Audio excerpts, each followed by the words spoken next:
a conversation that concerns your health. And today it has to deal with plastics.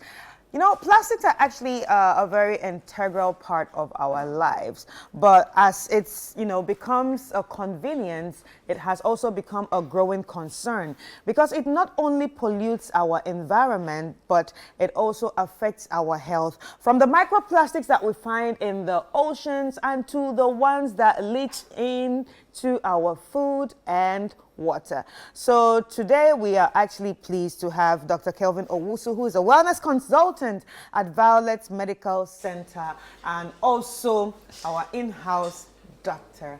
Hi, Doc. How are you? Very well, Chris. And you? I'm fine, thank you. So like I said, plastics are something that we use every day. And although it's very convenient, it's also becoming a health concern. Let's get into it. Tell us about why we should actually be worried sometimes.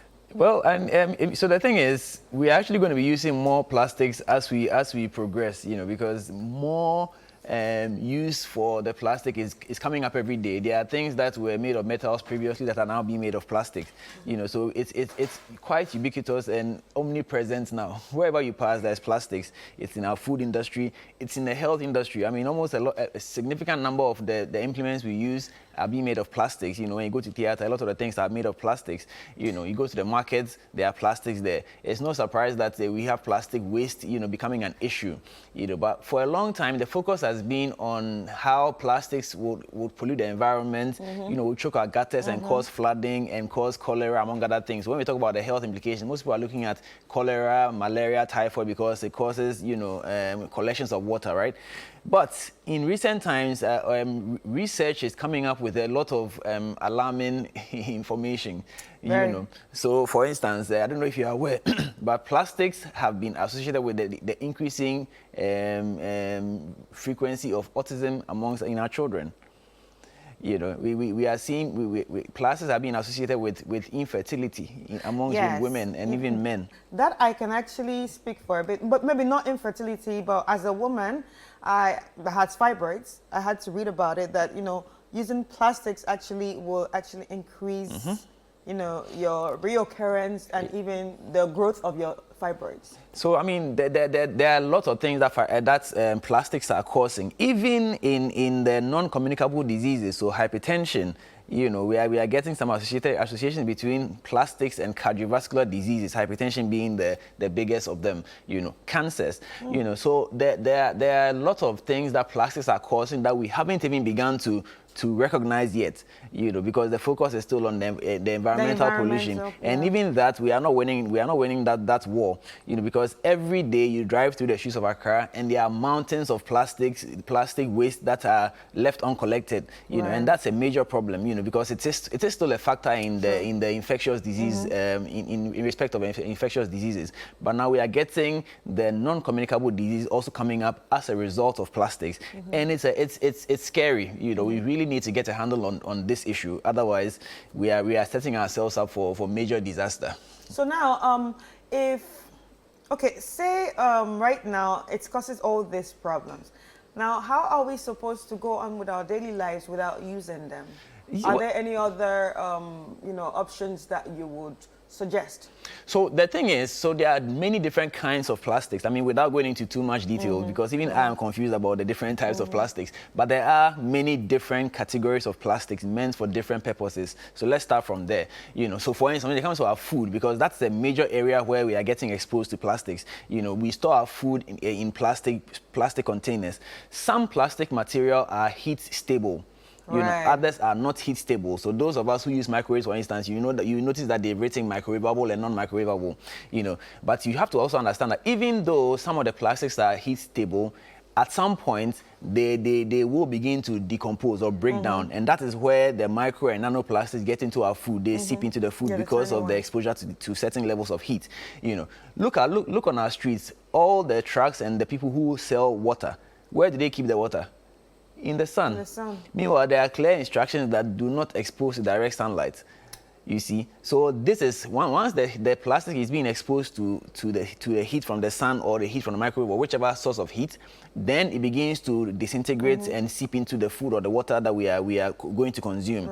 You know, and then when it comes to the environment as well, as the plastics are in the water, in the water bodies, it's seeping into the water. Now the animals like the fish, the good sheep are also being exposed to the plastics. So then by the time we are consuming them, the plastic is already in the meat we are eating, and that meat now gets into our system, you know, and then we end up being exposed to plastics.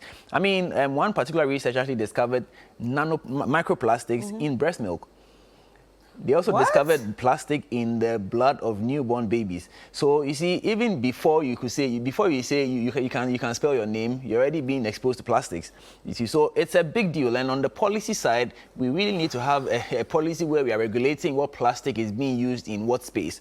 Yeah. Especially when it comes to our food. So that's the bigger umbrella. What's our policy? Who is checking to make sure that the sachet water that we are drinking or the bottled water that we are being given is being, you know, bottled or put in the right kind of plastic?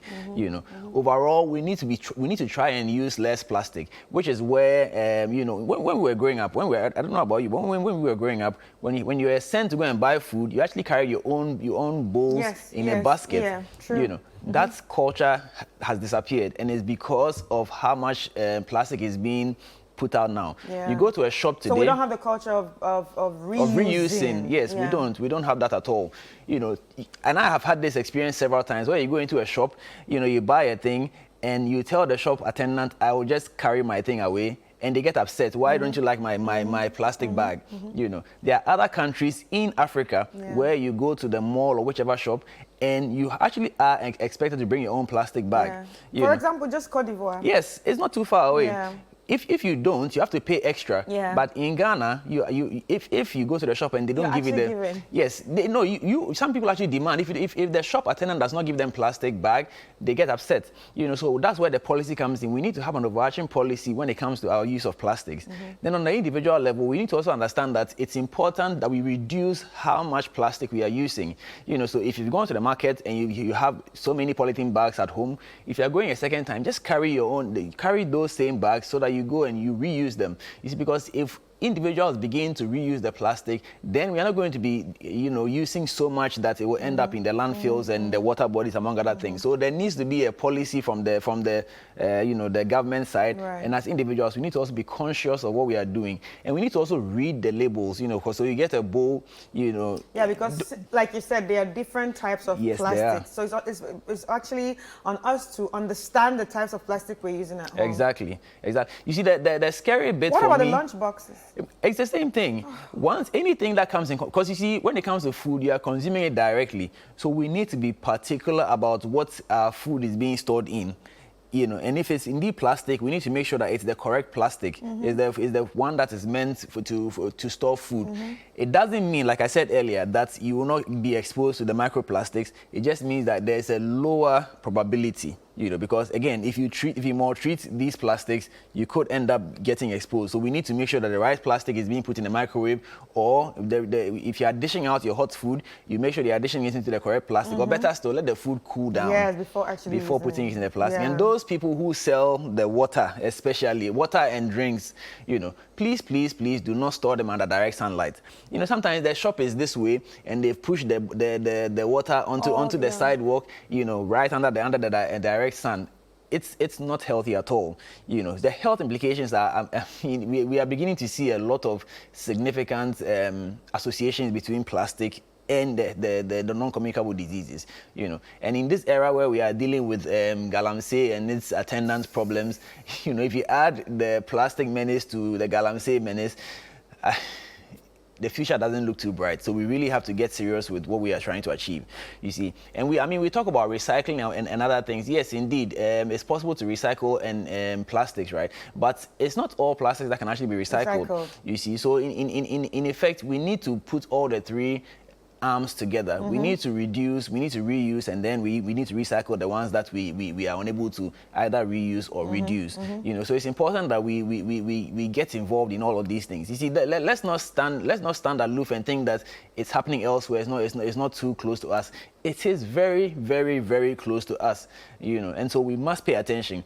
because I mean, if you understand how significant the hypertension issue is today. So many young people are developing hypertension. So many young adults going into middle age are developing hypertension. It cannot just be that it's because of our genes. Yes, hypertension is a black person's disease, but that just cannot be it. We've been, I mean, our race has been around for so long. Why is it that today so many people are developing hypertension? It could just be that this plastic menace is contributing. You know, so if we don't pay attention to it, a lot of things. And infertility. Yes, infertility as well. I mean, there are so many things going on that could be related to our, you know, our over dependence on plastics. So we have to pay attention to this point. Right. So we actually have a question here, and it says, "Hello, Chris. Kindly ask Dr. Owusu if styrofoam pack is also harmful." Well, I think it is. Well, I mean, it definitely has its things, and again, styrofoam, they will tell you not to heat styrofoam. Don't heat it. Exactly. But what do?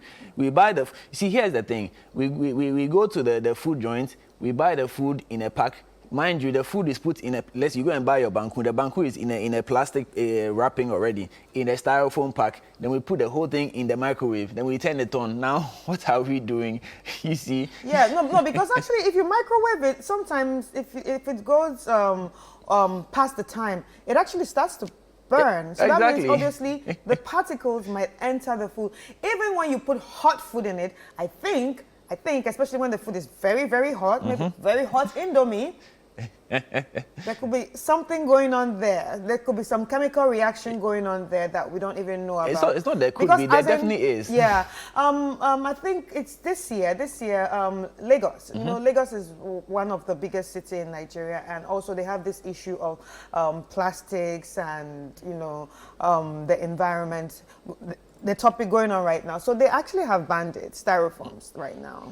So there's actually one thing I like about the Nigerians in general. I mean, they take actions quite quickly, you know, as compared to us who would, you know, the whole stakeholder engagement, among other things. Because I really think that till now, the fact that we don't have a clear plastics policy that is well communicated is a big deal. You know, anybody, I mean, anybody, people are just bringing in all sorts of things. Right, you know, we've been talking about single-use plastics for a very long time, but what are we seeing? It's becoming more like it's more available now than it was 5 years ago. You see, so what is the plan? We really need to understand where we are going, and that's why this conversation is important, because plastics are causing a lot of problems. Right. So I just saw something right now in an article in Google. The safest plastic food storage containers are HDPE, LDPE, and PP plastics. Well, I would go into it later, but that is to let us know that there are different different categories of plastics. And also written here, some, like you said, it's not everything that can be reused. Yes. So please go into the research. We can't say everything here. Like Doug said, he's also still trying to understand it. He's also still trying to understand how all this is affecting us. But please, if you're out there, just take care of yourselves and do what the doctor is saying. It's very important. Very, very important. So, I mean, so if you can avoid plastics, do. But, I mean, that will be very difficult. You know, if you have to use them, be mindful of which ones you are using, especially the ones that are directly in contact with your food and water. And my biggest appeal goes to those who are in the food business, especially those selling water and drinks in plastic bottles. Please avoid direct sunlight. It's very, very, very important. But Doc, how do you think we can actually make this known to everybody? You know, as we're saying it here on TV, I don't know how many people watching us right now. Definitely they will get it, but we don't know if they will tell someone to tell someone to tell someone. So how do you think the government can actually come into this sort of issue for everyone to know about it, even those who don't have access to TVs?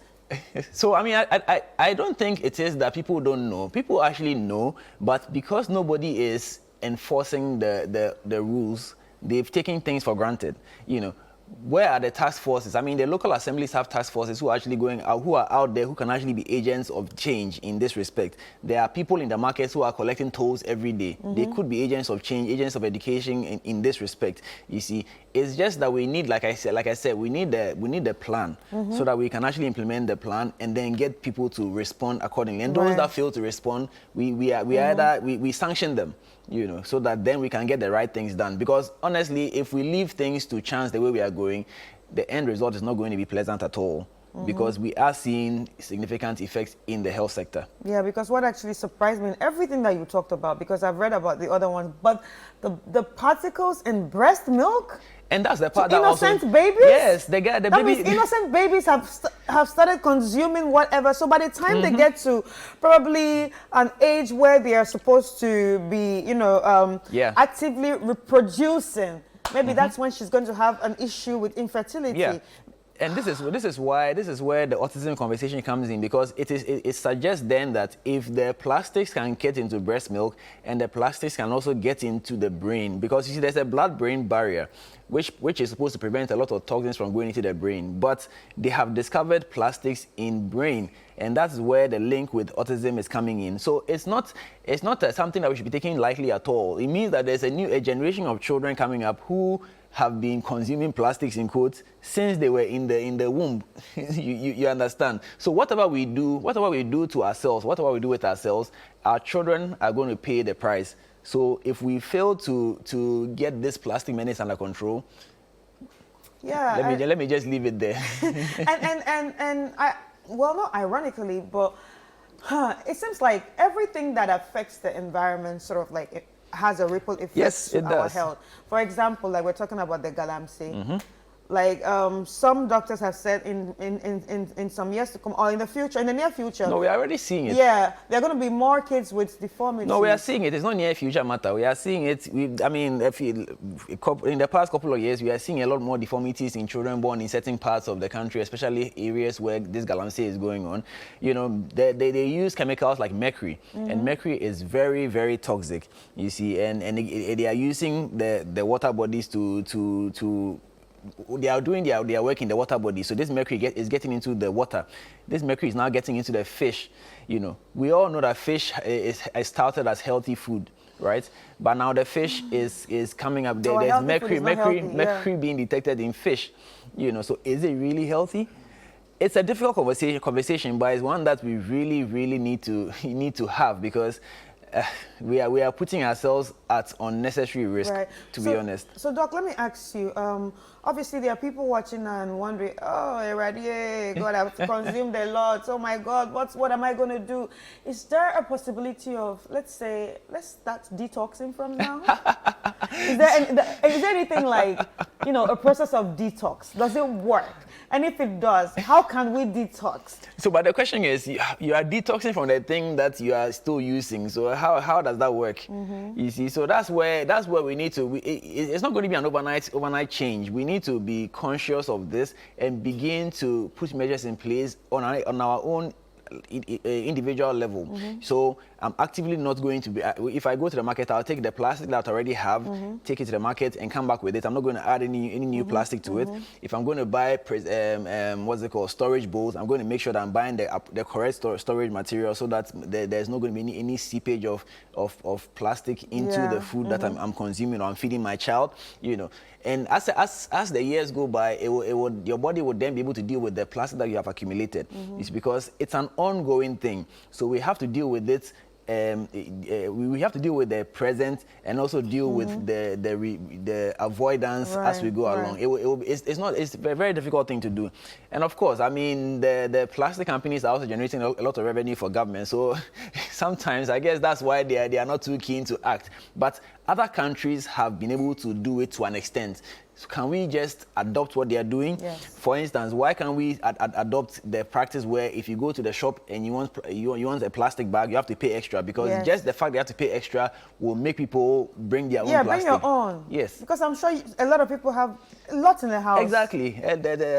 People have a lot in the house. And then the second thing that needs to be done is that we are also not separating our waste. So that also makes the whole recycling process very, very difficult. Yeah. Because if there are organic waste and plastic waste all jumbled together, it's even hard to pick it out. Exactly. Who wants to pick it out? Exactly. So again, on the policy level, what is our position on waste segregation? So as a country, I don't think we are doing enough in tackling the plastic, or less in tackling waste in general. We are not doing enough. Oh, any final words? I'm actually very sad right now. No, it's as a I'm sad talking to morning. you, I'm thinking about, hey, what do I need to detox? Because for me, the first step I took when I read that plastics can actually affect your fibers was I changed everything that used to be plastic in the fridge as glass. Yes, so I'm using more of glass storage than that. It's when I was coming in, they were talking about Galamsey on CTFM, and then we were coming to talk about plastic. I'm like, this is going to be a sad morning, but hey, we have to start a conversation somewhere so that some people can pick it up and make the changes that are necessary. So ultimately, a lot relies on us as individuals, but a lot of responsibility also lies in the policymakers, so that we can actually get things in order and begin to put in measures to mitigate against how much plastic we are using. Right. You see, and on the regulator side, make sure that the right plastic is being produced, because people would definitely want to cut corners and produce inferior plastics, which would then cause us more problems. So let's make sure that the right plastic is either being imported or being produced, so that we can guarantee the health of our people. Right. Thank you so much, Doug. All right, ladies and gentlemen, you've heard it, and please, if you're a regulator or a policymaker, you should know that this is actually very important. And as we have been discussing, it's obvious that everything that affects the environment is in fact, it affects us. And we do not want a future of deformed and sick people. This is not the plan. This is not the plan God wants. So definitely we need to come together and make things work. And if you are watching and you are not a policymaker or regulator, please start living intentionally. Either stop using it or learn to reduce, reuse, and also recycle. Please take care of yourself.